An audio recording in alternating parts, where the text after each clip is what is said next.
30 secondes en langue. Malose balia. Brakapasamaha. Beleko pahandeke.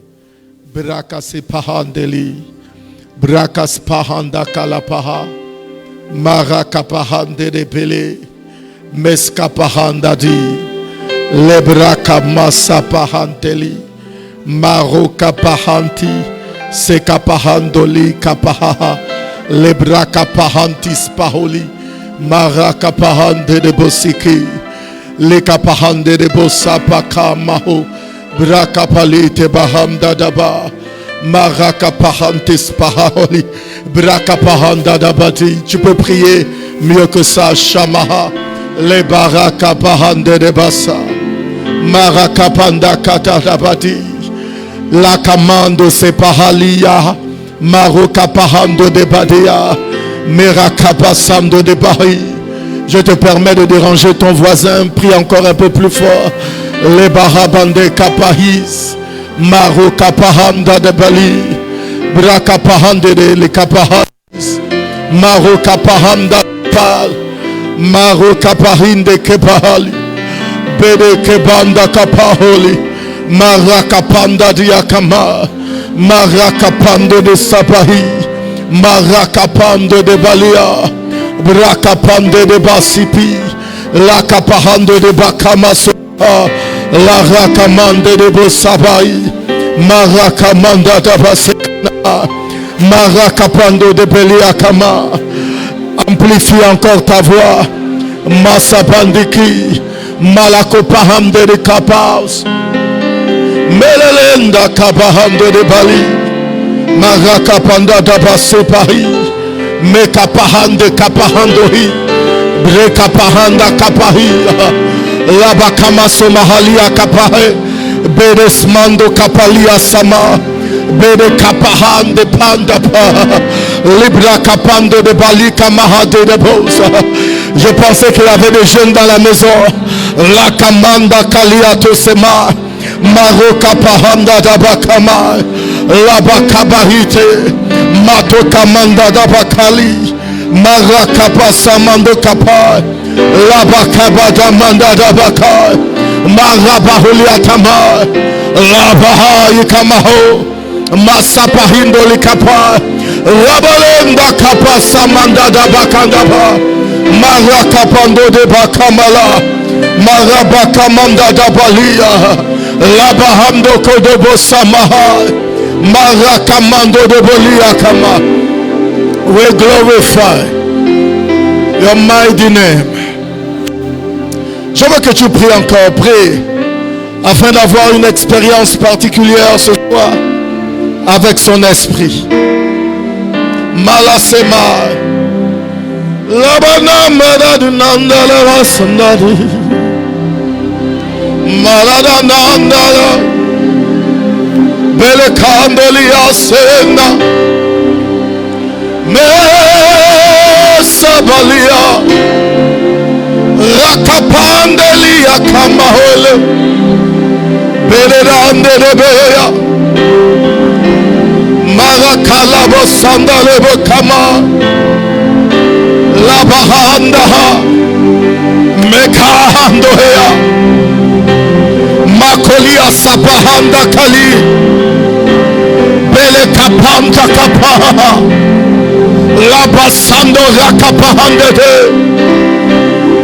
Marakapaluya semaha. Marasenda kabaya. Beredada. Maraso sabadea. Rakapanda. Rakamasenda badele. Karabosh. Labasamarabale. Rakamam de dedera. Ton ciel est ouvert ce soir. Thank you, Lord, for the angels going up and coming down in this place. We glorify your mighty name. Thank you for the atmosphere. Thank you for the power, Lord. Thank you for the raising army in this place. Bela Kamando Kiyatama. Bele Kasabale Ataya. Rakapando Kapalia Sema. Rekapaholia Kamandada. Masaba Kandada Bahiato. Marakaba Sando Kapalia. Samandala Mandala.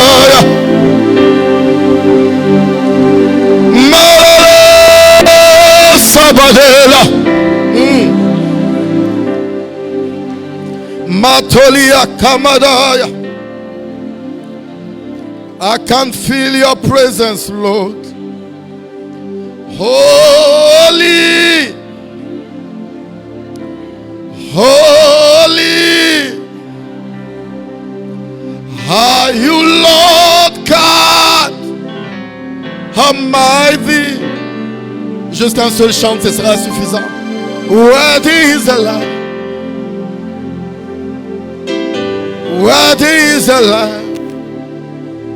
You are holy. Holy are you, Lord God Almighty. Worthy is the Lamb. Worthy is the Lamb. Amen. My beloved is the most beautiful among thousands and thousands. My beloved is the most beautiful among thousands and thousands. Yeshua, Yeshua.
Ta main droite vers le ciel.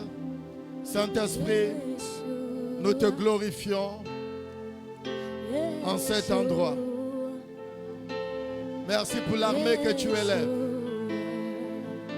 Merci pour l'armée des prophètes que tu élèves.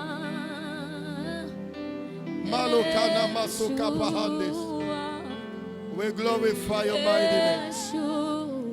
We thank you, Holy Ghost. In Jesus' mighty name. Alléluia. Amen. Alléluia. Dieu nous fera du bien ce soir. Et j'aimerais appuyer tout ce que se fera ce soir par les textes. Mais il y a une belle atmosphère ici ce soir. Est-ce qu'on peut juste acclamer pour la présence de Dieu? Alléluia. Alléluia. Amen. Prenez place, s'il vous plaît. Que Dieu vous bénisse encore. Amen. Le thème de ce soir, c'est la prière et le feu. Amen. Je vous ai lu le texte dans Marc 11, 15 à 18 qui parle de l'expression du zèle de Jésus. Lorsqu'il va rentrer dans le temple, il va trouver des commerçants. La Bible va dire qu'il va les chasser et il va interdire que des commerces s'effacent dans la maison du Seigneur. Amen. Dans d'autres évangiles, il y a cette phrase, le zèle de ta maison me dévore. Amen. Mais je vais relire afin que vous puissiez comprendre ce que je vais essayer de dire. Donc Marc 11, 15 à 18. Ils arrivèrent à Jérusalem et Jésus entra dans le temple. Il s'est mis à chasser ceux qui vendaient et qui achetaient dans le temple. Il renversa les tables des changeurs et les sièges des vendeurs de pigeons. Et il ne laissait personne transporter aucun objet à travers le temple. Et il enseignait et disait, n'est-il pas écrit, ma maison sera appelée une maison de prière pour toutes les nations. Mais vous en avez fait une caverne de voleurs. Les principaux sacrificateurs et les scribes ayant entendu cherchèrent les moyens de le faire périr, car ils le craignaient et parce que toute la foule était frappée de sa doctrine. Amen. Amen. Et donc, il y a plusieurs choses que je vais dire. Mais souvenez-vous que le thème, c'est la prière et le feu. Amen. Regarde ton voisin, dis-lui la prière. Je ne t'entends pas, la prière et le feu. Amen. Et donc, cette histoire est intéressante à cause de l'état dans lequel Jésus va trouver le temple de Jérusalem. Amen. Vous allez vous rendre compte que selon les textes, c'est comme si le temple de Jérusalem s'était transformé en supermarché ou bien en mall. Parce que la Bible précise qu'il y avait toute forme de trafic. Il y avait des vendeurs de pigeons, il y avait des commerçants. Amen. Et lorsque Jésus va arriver dans le temple, il va tous les chasser et les mettre à la porte. Quelqu'un comprend ce que je suis en train de dire? La première chose que j'aimerais qu'on puisse noter, c'est qu'au lieu d'avoir des hommes de Dieu remplis par la puissance de Dieu, le temple était rempli de commerçants. Quelqu'un comprend ce que je suis en train de dire? La deuxième chose, c'est que les gens qui y allaient s'y rendaient dans le but d'acheter des articles. Ils n'y étaient plus pour des miracles ou des expériences avec Dieu. Donc, nous voyons deux choses fondamentales dans le texte. C'est l'attitude de ceux qui sont supposés exercer le ministère et ceux qui sont supposés recevoir le ministère. Amen. Le point commun entre les sacrificateurs, les scribes, les vendeurs et toutes les personnes qui viennent acheter, c'est le commerce. Mais souvenez-vous que nous sommes dans le contexte d'un temple. Quelqu'un comprend ce que je suis en train de dire? Le temple en question n'est pas censé être un endroit où des transactions commerciales se font. Quelqu'un peut lever sa main. Dis avec moi, je suis présent, je t'écoute. Amen. Alors, les gens n'allaient plus à l'église ou bien dans le temple, pour rester dans le contexte, parce qu'ils aspiraient à avoir une expérience avec Dieu. C'est comme si ce qui devait être l'expérience avec Dieu avait été échangé par des commerces, avait été échangé par des activités économiques, avait été échangé par des affaires. C'est comme si le temple était devenu un mall, c'est comme si le temple était devenu un supermarché, c'est comme si le temple était devenu une boutique. Lorsque vous allez sur Internet, même tout de suite vous pouvez frapper sur Google et vous tapez par exemple les églises à vendre en Europe. Vous allez vous rendre compte, j'aimerais qu'on apprécie la venue du boss. Amen. Alléluia. Amen. Et donc, si vous tapez sur Internet maintenant, vous allez vous rendre compte qu'il y a plusieurs temples qui sont à vendre. Des anciennes églises il y a quelques années, que ce soit en Suisse, que ce soit aux États-Unis, que ce soit en tout cas à l'Occident, ceux qui servaient de temple est maintenant à vendre, ou bien des gens transforment des anciennes églises à des malls ou bien à des maisons de retraite, etc. Il n'y a plus le feu à cet endroit. Quelqu'un comprend ce que je suis en train de dire? Amen. Amen. Maintenant, ça c'est le temple de Jérusalem. Et vous allez vous rendre compte que dans la même ville de Jérusalem, donc dans Jean 5, 1 à 4, la Bible va dire après cela, il y eut une fête des Juifs et Jésus monta à Jérusalem. Or à Jérusalem, près de la porte des brebis, il y a une piscine qui s'appelle en hébreu Bethesda et qui a 5 portiques. Sous ces portiques étaient couchés un grand nombre de malades, des aveugles, des boiteux, des paralytiques qui attendaient le mouvement de l'eau. Car un ange descendait de temps en temps dans la piscine et agitait l'eau, et celui qui y descendait le premier, après que l'eau avait été agitée, était guéri, quelle que fût sa maladie. Amen. Vous devez vous rendre compte que la piscine de Bethesda vient comme dénoncer toutes les lacunes du temple de Jérusalem. Quelqu'un comprend? C'est au temple que les paralytiques devaient aller pour chercher la guérison. Et voici qu'ils se retrouvent dans une piscine afin de pouvoir s'attendre au mouvement de Dieu. Ils étaient censés aller au temple. Mais au temple, plus rien ne se faisait. Au temple, plus rien n'arrivait. Au temple, il n'y avait plus de miracles. De manière extraordinaire, parce que l'histoire de la piscine de Bethesda est assez incroyable. Amen.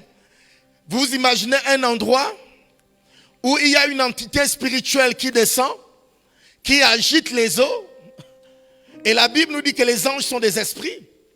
À quel moment on sait qu'un ange a agité les eaux? Est-ce qu'ils apparaissaient comme des anges? Est-ce qu'ils apparaissaient comme le vent? Quelqu'un comprend ce que je suis en train de dire? Alors, qu'est-ce qui se passait de manière surnaturelle? Une personne par jour était guérie dans une piscine. À cause de quoi? Des lacunes et des manquements du temple. Mais je veux prophétiser que Dieu va restaurer le feu dans le temple. Que le temple de Dieu ne soit pas un endroit où les gens viennent et répartent les mêmes. Que le temple de Dieu ne soit pas un endroit où l'huile va manquer. Que le temple de Dieu ne soit pas un endroit où des gens ne peuvent plus trouver des solutions. Je prophétise ce soir dans le précieux nom de Jésus qu'il y aura une restauration des dons, il y aura une restauration des manifestations, il y aura une restauration de la puissance de Dieu dans la vie des uns et des autres. Quelqu'un peut dire amen. Imaginez qu'ici nous sommes dans un temple et qu'au lieu que les gens viennent ici pour chercher Dieu, ils viennent maintenant pour faire des commerces. Et au lieu que les miracles se fassent dans cette maison, on doit chercher peut-être une piscine quelque part, amen, où quotidiennement une seule personne est guérie. Nous maudissons les jours où la puissance de Dieu ne sera plus manifestée. Quelqu'un peut dire amen. Et j'ai plusieurs informations sur la piscine de Bethesda. La première information que je vais vous donner, c'est que la piscine de Bethesda n'était pas une piscine où les gens étaient censés se laver. C'était une piscine où on lavait les moutons afin de les préparer au sacrifice au temple. Et des gens, je ne sais pas comment cette idée est née dans leur cœur, ils se sont dit, si les sacrificateurs ne peuvent plus prier pour nous, peut-être que là où les moutons sont lavés et nettoyés, peut-être que la grâce de Dieu va se faire. Quelqu'un comprend ce que je suis en train de dire? Alors, un groupe de paralytiques qui ne trouvait plus la solution dans le temple avait décidé d'aller où les moutons étaient purifiés. Oh my God. Je prie que ta vie ne manque jamais d'huile. Ton amen n'est pas né de nouveau. L'absence de la puissance de Dieu dans l'église fait que des gens se réfugient dans d'autres endroits. Imaginez le scandale qu'il y a. Après avoir lavé des moutons, des gens doivent sauter dans la piscine pour espérer un miracle. À cause de l'absence des vases, à cause de l'absence des instruments, à cause du laxisme concernant la puissance de Dieu. Voici pourquoi je suis là ce soir et j'aimerais annoncer à quelqu'un que sa grâce va être manifeste à nouveau. Est-ce que l'église peut dire amen? Écoutez-moi très bien. L'église ou le temple doit être un endroit où les gens trouvent des solutions. Un endroit où les gens sont guéris. Un endroit où les aveugles peuvent voir.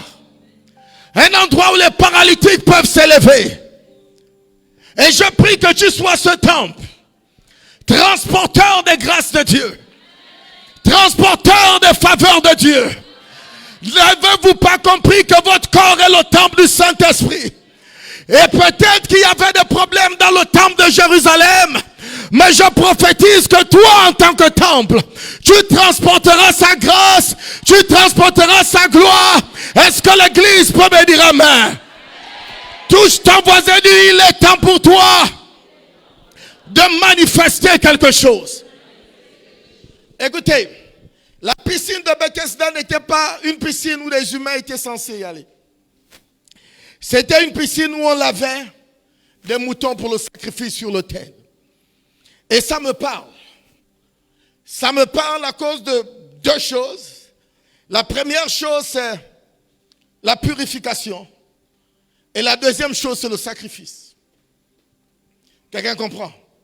Il n'y a pas d'onction sans purification. Il n'y a pas d'onction sans sanctification. Quelqu'un comprend? Il n'y a pas d'onction si le peuple n'est pas prêt à se séparer du péché. Nous avons plusieurs doctrines dans des églises aujourd'hui. Et l'une des doctrines, c'est celle de la grâce, qui à mon humble avis est tellement mal interprétée. Parce qu'on ne pousse plus les gens à la repentance, mais on les pousse à la tolérance du péché. Et ma prière pour quelqu'un, c'est que les chaînes du péché puissent tomber. Que là où Satan t'a tenu captive, que les chaînes du péché puissent lâcher prise dans le précieux nom de Jésus. Est-ce que l'église peut dire amen? Il n'y aura pas d'onction sans purification. Il n'y aura pas de manifestation sans sanctification. Or, sans la sanctification, nul ne verra Dieu. Je veux prophétiser que Dieu te donne la grâce de pouvoir dominer sur le péché qui domine sur ta chair. Est-ce que l'église peut dire amen? Ton amen n'est pas né de nouveau. Dis avec moi au nom de Jésus. Dis le plus fort au nom de Jésus. Il y aura une révolution de la sanctification dans ma vie. Écoutez-moi très bien. La deuxième chose, c'est l'idée du sacrifice. Il n'y a pas de feu sans sacrifice. Les gens pensent que ce sera facile d'être oint. Les gens pensent que que Dieu va donner de manière hasardeuse ses grâces, ou bien de manière hasardeuse son onction. Mais l'onction répond au sacrifice. Et ma prière est que tu puisses payer le prix de ce sacrifice. Tu comprends ce que je dis? Que tu n'aies pas peur de payer le sacrifice de ton appel. Que Dieu te donne la grâce de ne pas être intimidé par tout ce qui se passe dans ta vie et par le discours des autres. Je ne sais pas à qui je parle, mais je parle quand même. Lève-toi, brille, car ta lumière arrive. Refuse que quoi que ce soit puisse t'empêcher de rentrer dans ce que Dieu a prévu pour toi. Est-ce que l'église peut dire amen?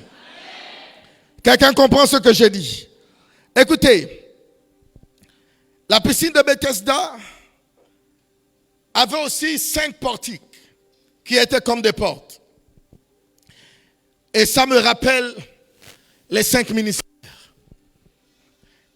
Accepte d'être une porte par laquelle Dieu veut passer afin que des vies et des familles soient touchées.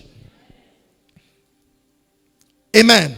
Je prie pendant que ta main droite est élevée vers le ciel, que ton amen se matérialise à une véritable expérience. Quelqu'un comprend? L'autre chose que j'aimerais que vous notez, je disais la première chose, la toute première chose, c'était qu'au lieu d'avoir des hommes de Dieu remplis par la puissance, ce lieu était rempli de commerçants. La deuxième chose, c'est que les gens qui y allaient à l'église n'y allaient plus pour des miracles ou bien des expériences avec Dieu. Ces personnes étaient en train d'aller juste pour commercialiser ou bien pour acheter des choses. La troisième chose que je veux que vous puissiez noter, c'est que les scribes et les sacrificateurs étaient derrière les commerces. C'est pourquoi ils ne pouvaient pas tolérer la doctrine de Jésus-Christ. Pour ceux qui ne savent pas, les scribes sont censés être des docteurs de la loi. Et les principaux sacrificateurs sont censés être ceux qui offrent des sacrifices et des intercessions, des pétitions pour le peuple. Mais ils se sont retrouvés en train maintenant de faire des commerces. Et plus tard, je vais vous expliquer pourquoi. Mais je prie et je prophétise que tu ne sois pas, que ta position ne soit pas changée dans le précieux nom de Jésus.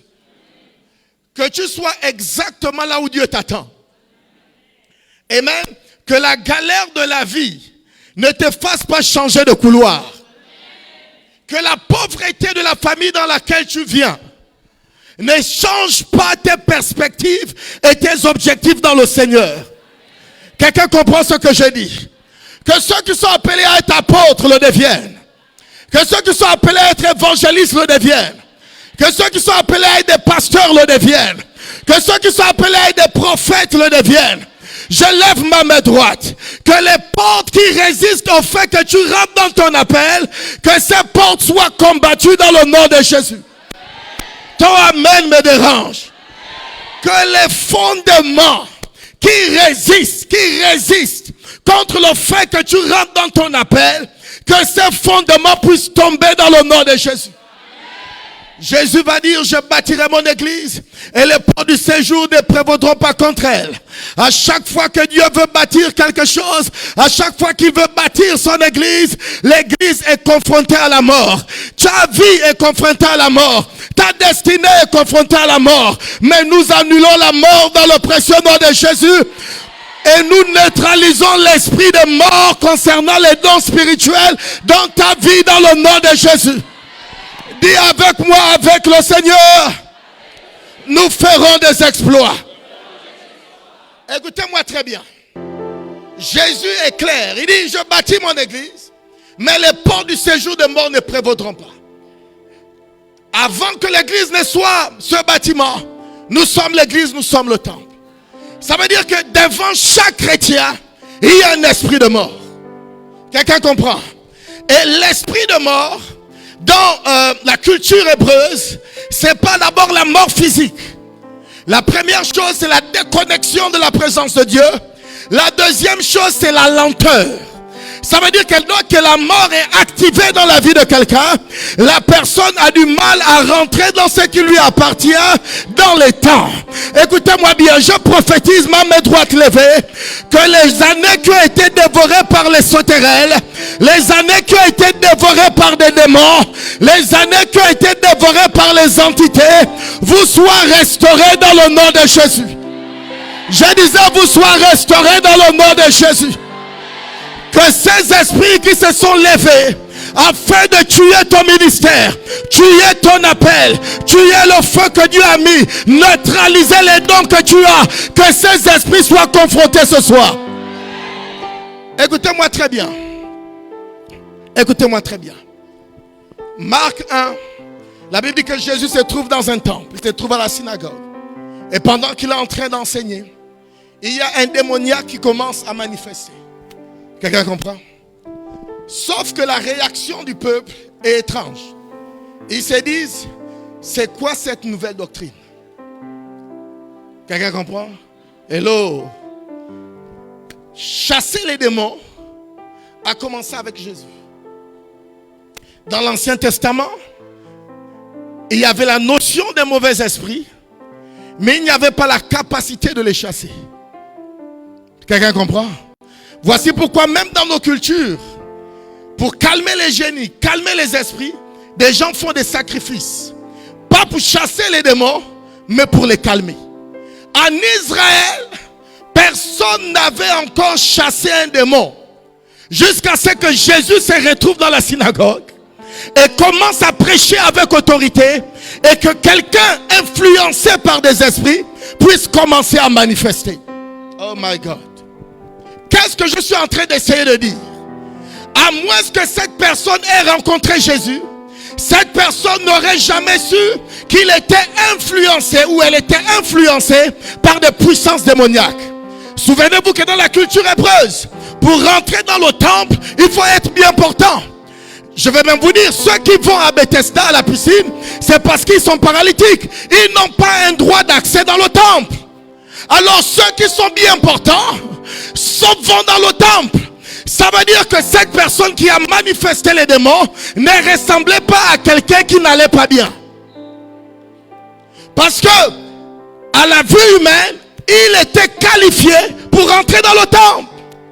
C'est lorsqu'une puissance supérieure a commencé à être manifeste dans le temple qu'ils se sont rendus compte que mais le frère tel, la sœur telle est possédée par des esprits. Oh, je veux prophétiser que tout démon qui attaque ta destinée, que tout démon qui s'est levé contre ta vie, que tout démon d'envoûtement qui a ralenti les choses te concernant, au nom de Jésus, que ces démons lâchent prise. Ton amen me dérange. J'ai dit au nom de Jésus, tout esprit de retardement, que ces esprits soient dégagés ce soir dans le nom de Jésus. Dis-moi amen comme si ta voix t'appartenait. Écoutez, Jésus dit, je bâtirai mon église, mais il y a des démons de mort. Il y a des démons de mort. Il y a des démons de mort. Il y a des démons de mort. Il y a des démons de mort. Ils apportent la mort dans la spiritualité. Ils apportent la mort dans la manifestation. Ils apportent la mort partout. Et le temple de Jérusalem avait connu la mort spirituelle. C'est triste de voir un endroit où les principaux sacrificateurs sont censés adresser des pétitions pour le peuple. Au lieu d'adresser des pétitions, ils font du commerce. Le feu n'y était plus. Le feu n'y était plus. Ça veut dire que la présence de Dieu n'était plus dans le temple. Oh my God. Regarde ton voisin. Dis-lui, est-ce qu'il y a-t-il encore un peu de présence en toi? Ou bien maman a pris la place de la présence de Dieu. Je reste convaincu que les scribes et les principaux sacrificateurs cherchaient des moyens de réussir. Ils se sont dit, on a arrêté la prière, c'est plus possible de réussir comme ça. Ils ont remplacé la présence de Dieu par des commerces. Ils ont remplacé la présence de Dieu par des trafics. Au lieu de suggérer l'imposition de main lorsque quelqu'un est malade, ils donnent Doliprane. Au lieu de dire à quelqu'un, non, tu ne mourras pas de ton empoisonnement. Non. Ils disent, je connais mon frère, il a son cabinet. La consultation, 2 millions. On peut régler ça. Les scribes sont censés connaître les Écritures. Les principaux sacrificateurs sont censés être des intercesseurs. Mais voici que leur intercession est remplacée par l'amour de l'argent. La Bible dit on ne peut pas servir 2 maîtres à la fois. On ne peut pas servir maman et on ne peut pas servir le maître. L'argent est tellement puissant que l'argent peut neutraliser la présence de Dieu. Lorsque la cupidité devient l'épicentre des objectifs de quelqu'un, ça neutralise la présence de Dieu. Mais je prophétise que Dieu te délivre du filet de la cupidité dans le nom de Jésus. Ce temple était vide. Jésus, fils de Dieu, vous savez, Jérusalem était censé être l'endroit où on sacrifie les prophètes. Ça veut dire que Jésus arrive pour son sacrifice, il est même déçu. Il se rend compte que le temple, il n'y a que des commerçants. Où sont les principaux sacrificateurs? Chacun a mis sa table, chacun a mis son siège, d'autres vendent les pigeons. Oh, les dons de Dieu ne mourront pas dans ta vie. Il y a une armée qui va s'élever dans cette génération. Dans les derniers temps, je répandrai mon esprit sur toute chair. Vos fils et vos filles prophétiseront. Et vos vieillards auront de visions. Je lève ma main droite. Que ce soir soit une soirée spéciale pour toi. Là où son onction prophétique va descendre sur ta vie. Et tu ne seras plus jamais la même. Est-ce que quelqu'un peut dire amen? Il y aura une restauration dans tes affaires. Restauration dans ton couple, restauration dans ton service. Je vois Dieu venir restaurer la dimension de service de quelqu'un dans la maison au nom de Jésus. Je priais tout à l'heure et j'ai une vision. Et Dieu me disait que la maison est pleine de prophètes et qu'il va remplir. Il va restaurer l'onction prophétique. Vous allez voir ce qui va se passer dans quelques temps. Il va envoyer son esprit. Oh, il va envoyer son esprit. Il va envoyer son esprit. Et j'aimerais parler à un pasteur, parler à un leader, que l'argent ne substitue pas la présence de l'onction. Que l'argent ne soit pas plus important que la quête de sa présence. Jésus va venir au temple. Où sont les scribes? Ils vendent. Où sont les sacrificateurs qui doivent porter le sacrifice? Ils vendent. Ils sont occupés à autre chose. Ils sont préoccupés par autre chose. Je parle au cœur de quelqu'un. Je parle à un intercesseur. Je parle à un chantre. Je parle à un prédicateur. Ne perds pas ton huile. Ne perds pas ta grâce. Ne perds pas l'onction de Dieu sur ta vie. Protège la grâce de Dieu. Protège l'onction de Dieu. Est-ce que l'église peut dire amen? Les scribes, dépassés par la vie, ne sont plus intéressés par la vie du temple. Au contraire, quand Jésus chasse les commerçants, ils essaient de planifier de le tuer.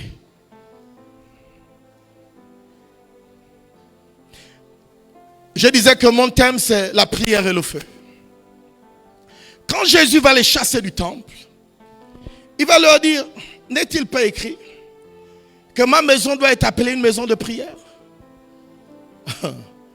Une maison du calamage, une maison du boucan. Amen. Est-ce que vous vous rendez compte du contexte?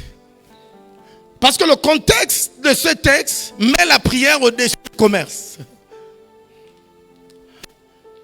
Il leur dit non, vous n'êtes pas censé être en train de faire ça. Vous êtes censé être en train de prier. C'est la prière qui amène le feu.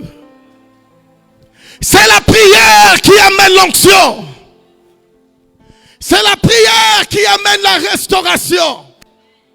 Que l'esprit d'intercession et de supplication s'abatte sur toi ce soir dans le nom de Jésus.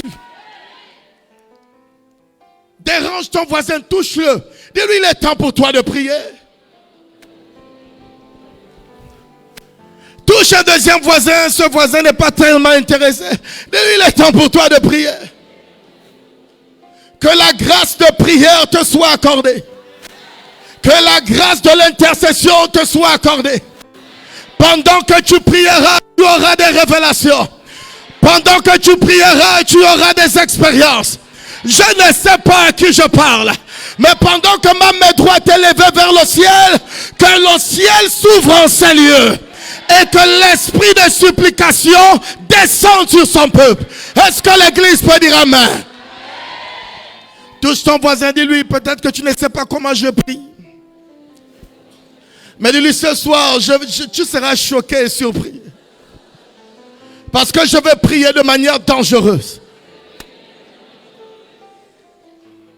Lève ta main droite, dis Saint-Esprit, ne me rate pas ce soir. Dis avec moi, Saint-Esprit, fais-moi confiance encore une fois.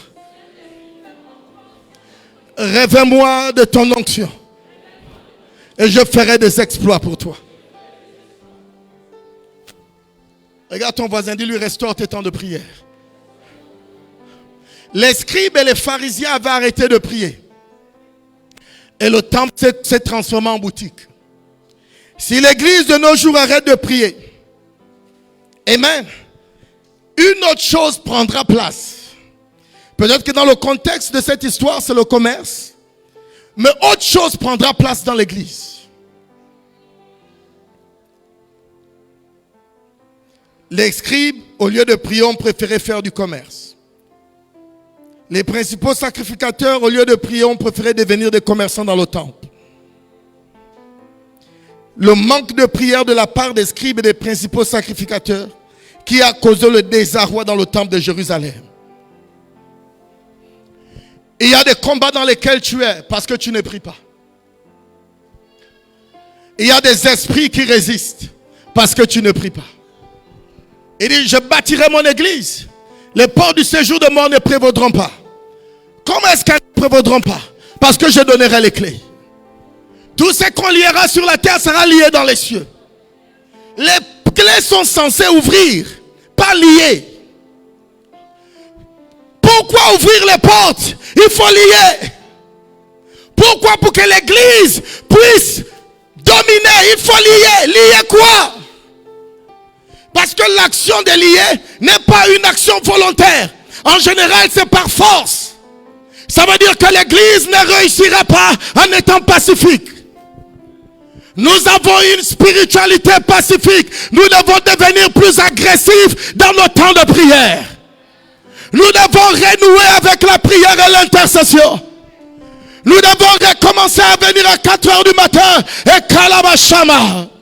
Priez, priez jusqu'à ce que le ciel s'ouvre. Priez, priez jusqu'à ce que quelque chose arrive. Il est temps que la prière redevienne l'une des armes puissantes de l'église. Quelqu'un m'entend? Quelqu'un me suit? Je prophétise ce soir que les portes qui ont résisté jusqu'à présent, que ces portes vont s'ouvrir dans le nom de Jésus. Prie. L'église m'entend. Il n'y a pas autre chose, il n'y a pas d'autre secret. Les secrets de la puissance dans le ministère, c'est la prière. Montre-moi un homme de prière et je te montrerai un homme de miracle. Montre-moi un homme de prière et je te montrerai un homme d'atmosphère.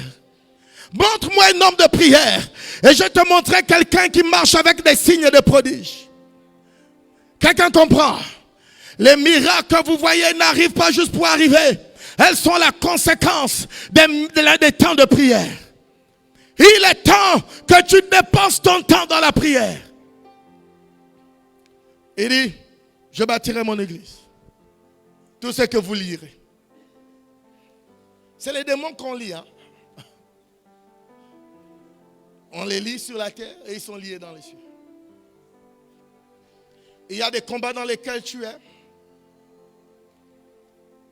Le boss, moi, c'est ce que je pense. Que beaucoup de chrétiens se retrouvent en retard dans les promesses de Dieu à cause de la perception ou la conviction que le combat est gagné. Et il y a cet évangile qui dit que Christ a tout accompli à la croix et c'est fort parce que après il y a des théologiens ici. Peut-être qu'on va m'amener en conseil de discipline en théologie. Mais vous voyez, il y a ce qui est théorique et il y a ce qui est pratique. Il y a le fait de se tenir sur l'estrade et dire vous êtes libre. Et le fait que les gens soient véritablement libres. Une dame est venue à une croisade et pendant des années elle disait à sa fille que j'avais l'impression qu'il y avait un oiseau dans ma tête. Et sa fille lui disait non, c'est pas vrai. Tu es en train de perdre la tête. Et donc, un homme de Dieu a fait la croisade. Pendant que les mains étaient levées vers le ciel, elle a senti l'oiseau sortir. Elle a dit à sa fille, je t'ai dit qu'il y avait un oiseau dans ma tête. Et maintenant, cet oiseau est en train de partir. Je disais quelque part ceci. Quand on dit que tout est accompli, quand on dit que tout est réglé, quand on dit que tous les chrétiens ont l'autorité sur les démons, c'est relatif. En fait, c'est véritablement une promesse pour ceux qui sont des fils. Parce que la Bible est claire que tant que l'héritier demeure enfant, il ne diffère en rien d'un esclave. Ça veut dire qu'il y a des chrétiens esclaves. Tant qu'ils sont des népios, les attaques que le monde a, les soumissions que les païens ont, les problèmes d'oppression qu'ils ont, continuent d'exister. Quelqu'un comprend ce que je suis en train de dire? Touche ton voisin, dis-lui, est-ce que tu vas bien? Lève ta main droite, dis Saint-Esprit, révèle-moi mon combat.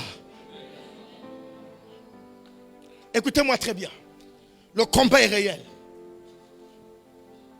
L'année dernière, quand j'ai invité papa à la convention de notre ministère,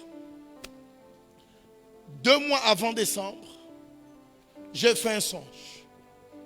Et dans ce songe, quelqu'un sortait de notre église et était renversé par un véhicule. Et la personne mourait sur le champ, comme l'église et aussi en bordure de route. Sauf que lorsque j'ai eu ce songe, vous savez, il y a des songes, vous sentez que c'est Dieu qui vous parle. Je me suis réveillé en sursaut et je me suis dit non, il faut que je prie. Quand j'ai prié, après avoir prié, j'ai dormi à nouveau.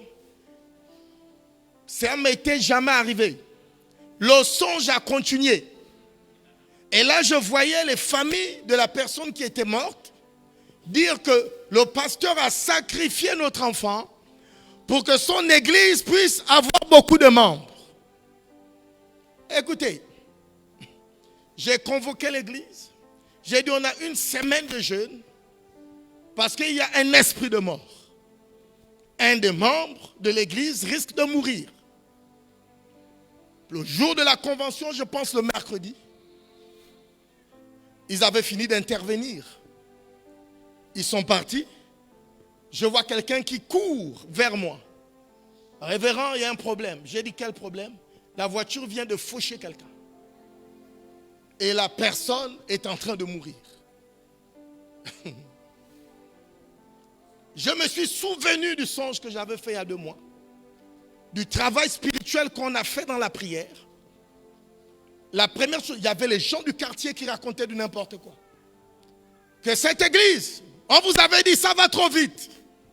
Cette église, là ils sont en train de sacrifier pour qu'il puisse avoir une explosion. J'ai juste pris l'huile. J'ai versé sur la personne. Elle était pleine de sang. J'ai dit avant qu'on l'amène à l'hôpital, je prie d'abord.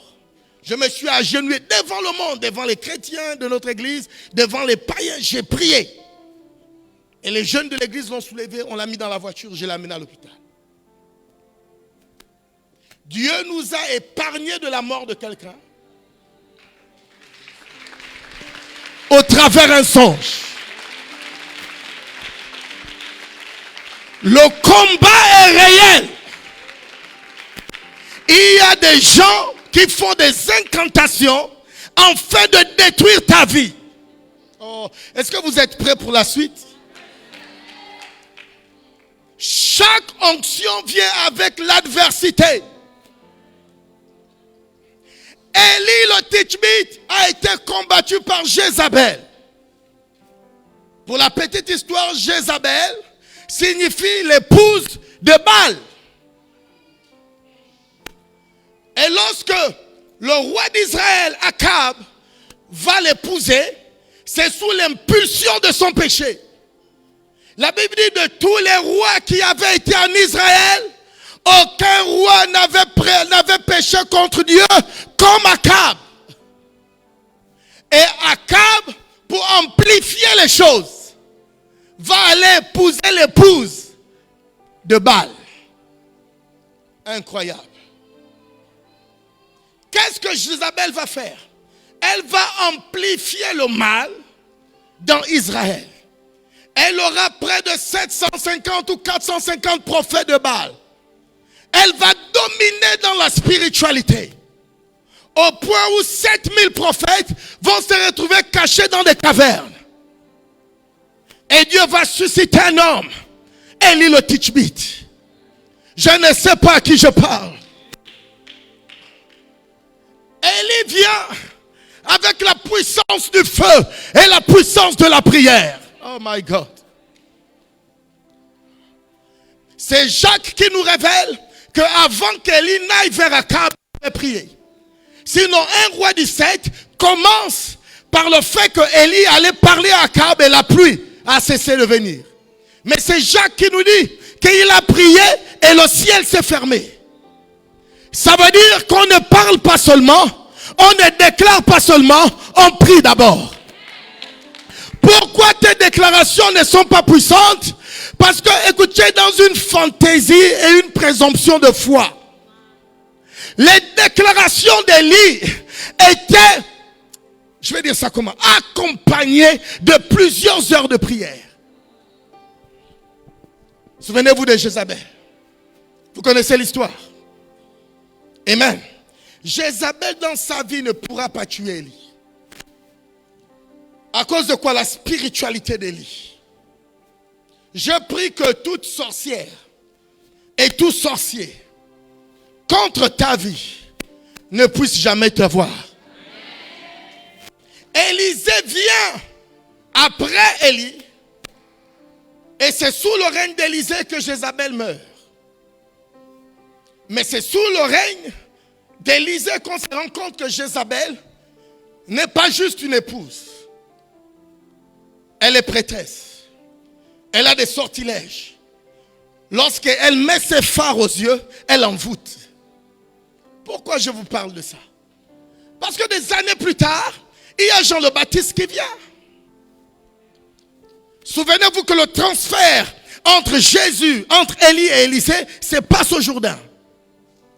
Le transfert entre Jean-Baptiste et Jésus se passe aussi où? Au Jourdain. Le même esprit amène les mêmes manifestations. Jean-Baptiste était accompagné de l'esprit d'Élie. L'onction que tu transportes entraîne avec elle des événements similaires. Jean-Baptiste grandit dans le désert, Élie grandit dans le désert.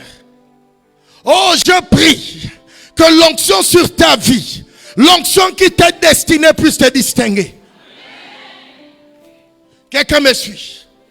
À la différence que lorsque Jean-Baptiste transfère le bâton à Jésus, la seule chose qui arrive, c'est que le Saint-Esprit descend comme une colombe.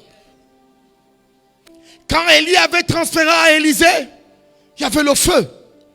Il a pris le manteau, il a ouvert la mer. Lorsque Jean-Baptiste transfère le manteau à Jésus, première chose, allons dans le désert. Il y avait, je crois, un problème dans la vie de Jean-Baptiste.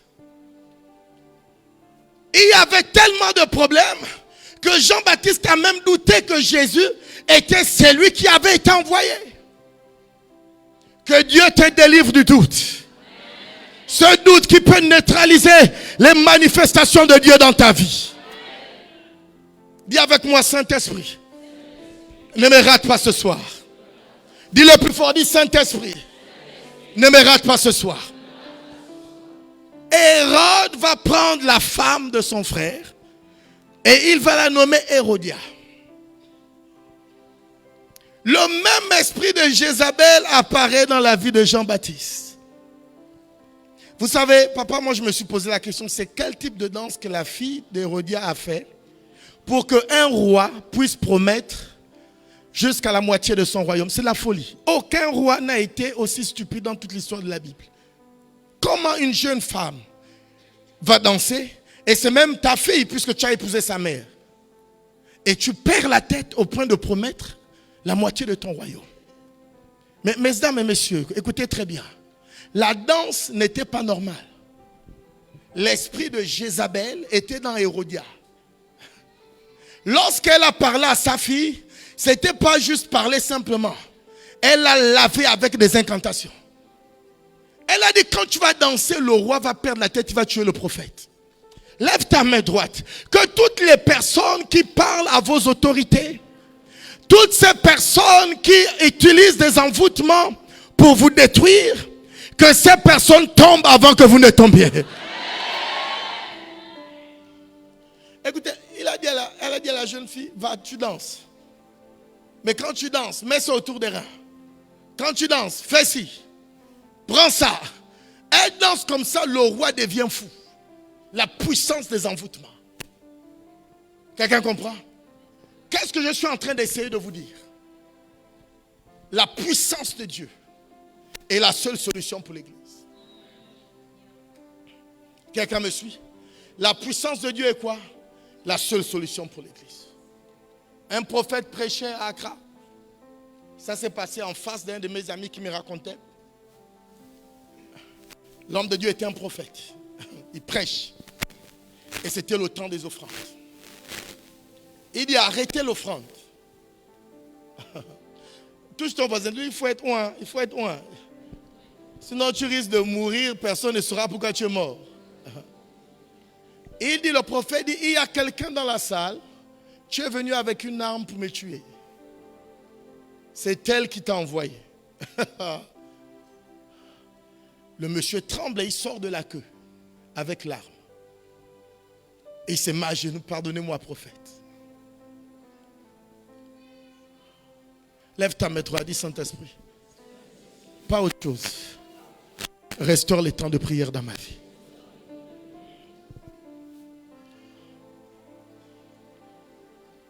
Pour que le temple puisse vivre, il faut la prière. À part les impactations, l'une des choses qui a maintenu l'onction sur ma vie, c'est la prière. Amen. On prie. En tout cas, on essaie de se maintenir dans la prière. Par la grâce de Dieu, il nous arrive de prier pendant 10 heures de temps. Mahayasata. Melekapa sondala. Ouvre le ciel. Ouvre le ciel. Le manque de prière te fera croire que le ciel est fermé au Gabon. Le manque de prière te fera croire que les miracles ne peuvent pas arriver ici. Le manque de prière amènera la dépendance des onctions étrangères. Papa, moi j'étais au Ghana. Les étrangers ne remplissent pas les stades. Ça n'arrive pas. Je n'ai même pas vu, j'étais dans le circuit des pasteurs francophones. Aucun francophone n'avait une église même de 300 membres. Je suis allé dans l'église d'un prophète ivoirien. S'ils étaient nombreux, ils étaient 25. Ça faisait près de 10 ans de ministère.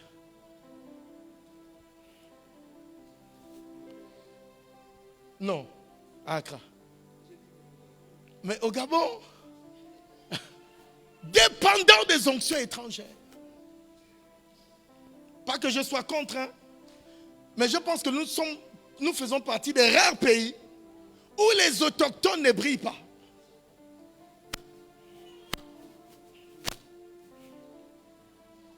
Un prophète me faisait le rapport de cette discussion avec l'un des responsables du CEDOC. Pendant qu'il faisait les papiers de son ministère, on a dit non, il y a un pasteur qui est en train de faire les papiers.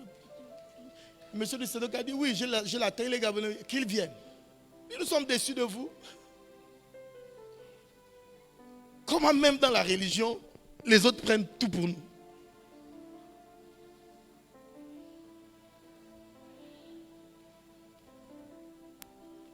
C'est quelle vie que nous avons choisie? Le temple de Jérusalem s'était transformé en commerce. Lack of prayer. Les gens ne priaient plus. J'ai vu les anglophones prier longtemps. Parce que moi, j'aime les miracles. Hein. J'aime le boucan, le gaspillage. Vous-même, vous connaissez déjà. Mais je me demandais comment avoir un ministère de puissance. Le docteur Ablor m'a montré comment on prie. Pas les prières de 1 heure.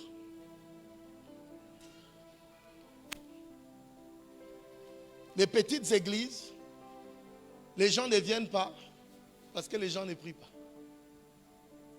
Papa, avant le coup d'État, on avait mené les réunions de prière à 4 heures du matin. J'ai vu des choses que je ne voyais pas avant. L'une des choses que je vois, je prêche sur l'estrade, à l'église. Je vois une folle qui quitte la route. Elle vient m'attaquer. Je remarque juste en face de moi, pendant que je suis en train de prêcher, la sécurité est en train de se battre. Une folle a quitté la route. My God. L'autre chose, un jeune homme vient passer le culte. Au premier culte, il n'y a pas eu imposition de main, il n'y a rien eu. Donc juste après le premier culte, il part. Un jeune catholique, je pense. Dès qu'il touche la porte de l'église, il tombe. Boum, il est tombé à 9h, il s'est réveillé à 11h. Les fils de l'église voulaient prier pour lui. J'ai dit non, non, non, non. On ne sait pas ce qu'il a essayé de faire. Si Dieu voulait le toucher au travers de l'église, pendant la prédication, ça devait se passer. Pourquoi il est en train de sortir, il tombe. L'ange l'a mis une petite taloche. Seul Dieu sait ce qu'il était venu chercher. Dis avec moi la prière. Que les sortilèges faits contre toi, que ces sortilèges tombent. Moi, je suis un homme d'affaires. Moi, c'est les stratégies en marketing. Prie. Et il y a un niveau de richesse qui dépend de la spiritualité. Satan va dire à Jésus, adore-moi, je te donne les richesses. Et il y a un niveau de richesse qui dépend de la spiritualité. La complète que j'ai contre toi, oh, tire. C'est que ton cœur s'est élevé au travers de tes commerces.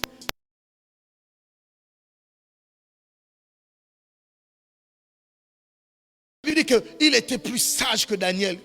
Daniel, 10 fois plus intelligent que les sorciers. Parce que Lucifer l'inspirait. Il y a des gens qui sont des machines dans la société à cause des pactes diaboliques.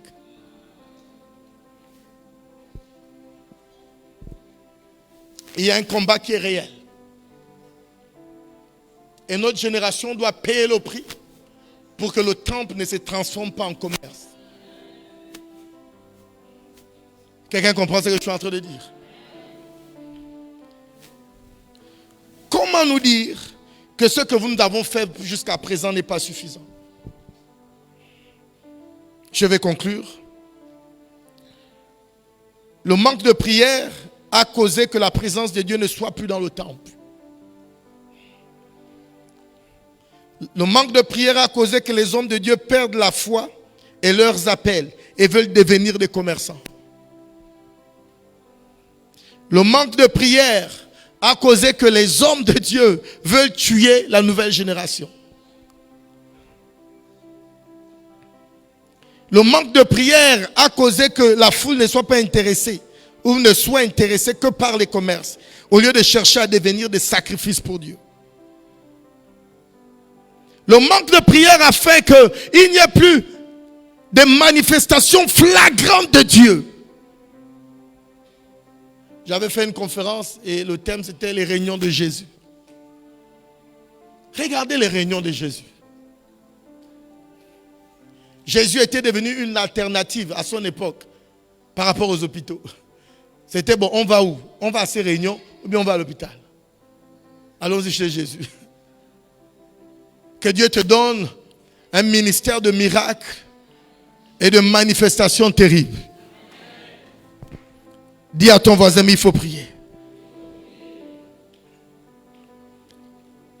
Le manque de prière a causé la pauvreté dans le ministère, au point où les gens changent de vocation.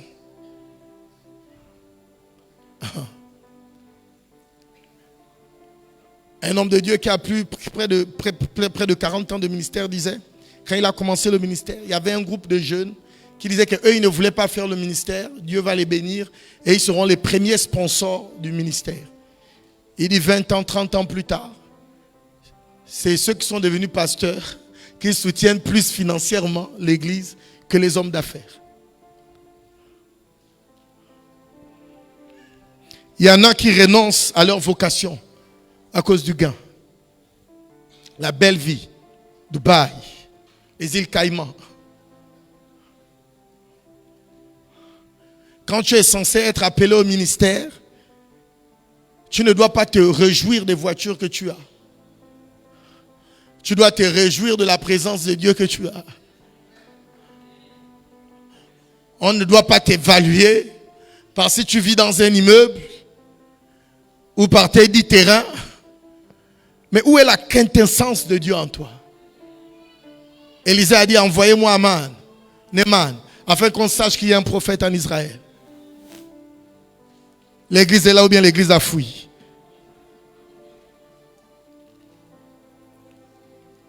Amen. Jésus-Christ est en train de dire, quand Jésus dit, ma maison doit être appelée une maison de prière, il est en train de dire que la solution de la prospérité des uns et des autres se trouve dans la prière. La prière est la solution financière pour les sacrificateurs. Je ne suis pas riche, mais je ne souffre pas non plus.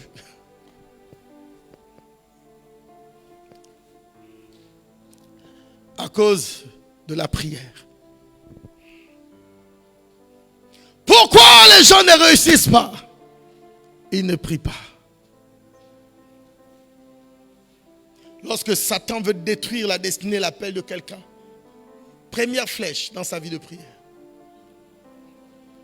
Et aujourd'hui, c'est plus compliqué avec les réseaux.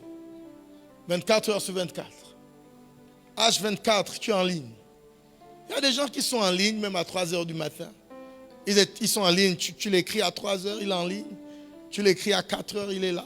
Tu l'écris à 5 heures, toujours. Il est le même hier, aujourd'hui et éternellement. Tu te demandes à quel moment il dort. Et qu'est-ce qu'il fait toujours sur les réseaux?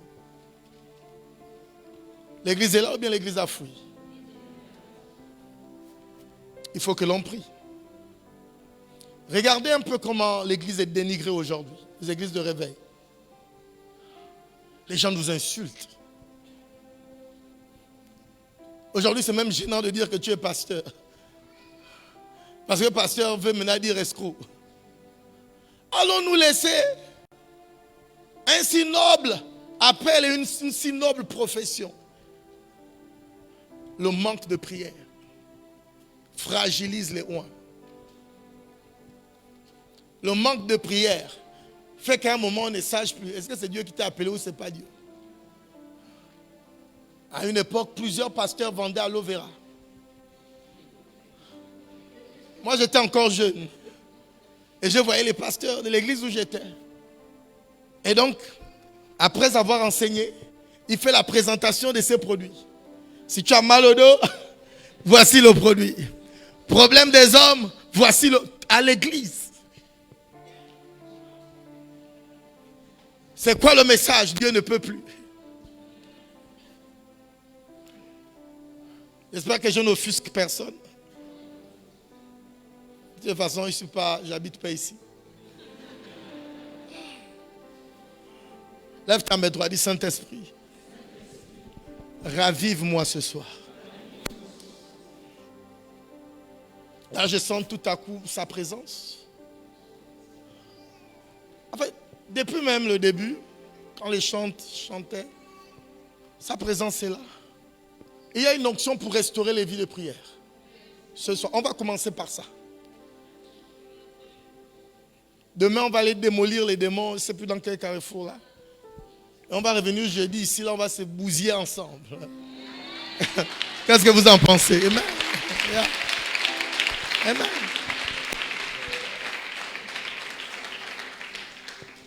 Il faut que je conclue. Mais vous voyez, l'onction de prière va amener l'esprit de révélation. Et là, je ne parle pas seulement de la révélation des Écritures. Je parle de la révélation des temps et des circonstances. Il faut que Dieu te sauve du danger. Avec le Saint-Esprit, tu ne peux pas mourir comme quelqu'un d'ordinaire. Tu ne peux pas être là, 15 ans à l'église, une fiancée, tu n'arrives pas à avoir avec le Saint-Esprit. Quelqu'un un jour a dit, je viens ici, quelqu'un un jour a dit que si quelqu'un est oint, il aura une fiancée. Si tu n'es pas oint, tu ne peux pas avoir la fiancée. J'avais boudé parce que quand il avait dit ça, je n'étais pas fiancé. Des années plus tard, j'ai compris ce qu'il était en train de dire. Et il y a des situations qui perdurent dans notre vie. Juste à cause de cet ingrédient, la présence a été ôtée. Juste à cause de la présence. Et je vous dis, la présence ne vient que par la prière. Et la prière est le socle de tout. Prospérité, miracle, tout ce qu'on veut en Christ. On commence par la prière. Parce que la prière est tellement puissante que lorsque tu vas prier, la révélation des Écritures viendra. L'église est là. Lève ta main droite. On va conclure avec cette effusion de l'Esprit en quelques minutes. Le Saint-Esprit m'a dit clairement qu'il va envoyer des manteaux sur plusieurs prophètes dans la maison et fils de prophètes. Et c'est ce qui va arriver dans quelques minutes. Lève simplement ta main droite vers le ciel.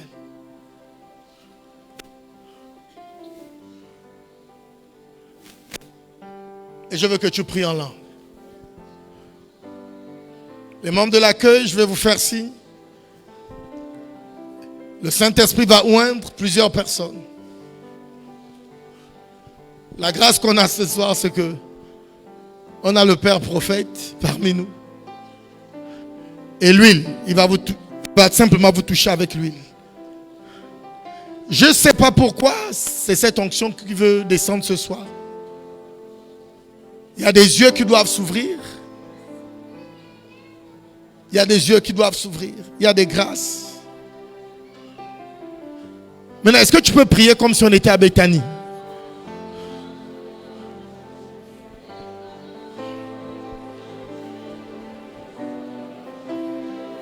Je sens que je vais prophétiser ce soir.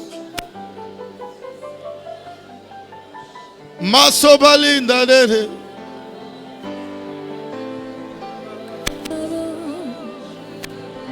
Dans quelques minutes, dans moins de 3 minutes, il y aura un mouvement de l'esprit dans la salle. Les membres de l'accueil, vous allez les soulever de leurs endroits et les amener ici. Et le boss va simplement prendre de l'huile et les toucher. Il y aura une grâce prophétique qui va descendre en scène. Dans moins de 3 minutes, prie. Makalia somahaya. Belekenda kalusapa. Malakia Somalia. Makalia tosipa hindokaha. Hekayonda hialia. Melia kayu tasamahaliako. Intensify.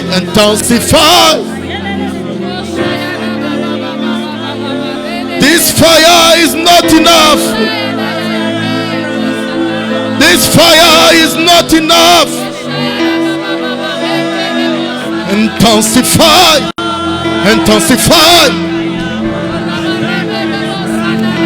Écoutez-moi très bien, c'est prophétique ce que je dis. Je vois un ange de l'Éternel au milieu de cette salle. Et son image est impressionnante.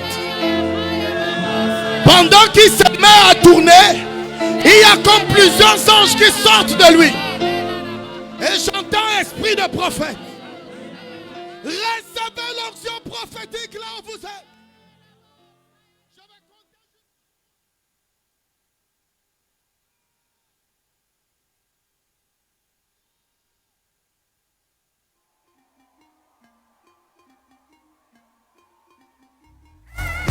Le mouvement des jeunes du centre d'évangélisation Béthanie Port-Gentil présente la 3e édition du grand rassemblement intergénérationnel nommé les Universités d'été, sous le thème « Avec